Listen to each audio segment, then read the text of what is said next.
like to bring up for just a few minutes one of the founders of the Church of Perpetual Life. Let's give a hand to Mr. Bill Faloon.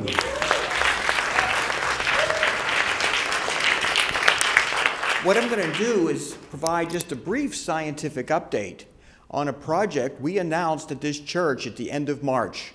This project involves taking young individuals, mobilizing their bone marrow using an FDA-approved drug. It was approved back in 1991 primarily for cancer patients, but if you give it to young, healthy people, it mobilizes their stem cells. And in the process of doing that, all types of pro-youth factors are spewed into the bloodstreams of these younger individuals. This research project aims to capture those pro-youth factors in the younger people's bloodstreams through a process known as apheresis and bring their stem cells out. It takes about 5 or 6 hours for the young donor to have this process done. But then we're going to separate the stem cells from the pro-youth plasma components and then inject those into elderly individuals with the objective of inducing meaningful and systemic reversal of pathological aging. I was privileged to be a presenter at the Brink Institute conference held in the Southern California area, in the Palm Springs area, on June the 5th. And I had never been to such a high caliber conference of CEOs, Silicon Valley individuals, enlightened scientists. This group of people, they were immortalists, whether they knew it or not.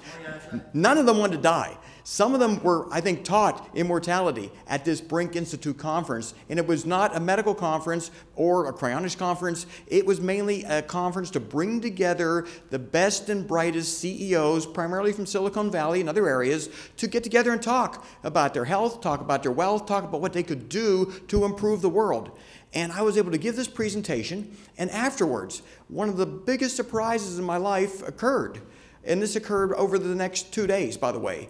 Individual scientists approached me and they said, "You know what, you're on the right track there." I said, "Well, thank you. I'm glad you appreciate our theories here about how to potentially reverse aging." And the reason they knew we were on the right track is they were doing the same thing. They were paralleling our research in different ways, not exactly how we're doing it, but in different ways. 3 individuals, prestigious individuals, impressive individuals, doing what we're doing here in Florida, independent of us. So if you wonder sometimes if an unusual way to accomplish an objective is reasonable, if it's practical, I guess the best thing to do is announce it everywhere you go, talk about it. And you might have some individuals come up and saying, "You know what, I'm doing the same thing." And on a preliminary basis, because I can't say this has been validated yet, some of them are doing it with older people. They're reporting some very impressive results.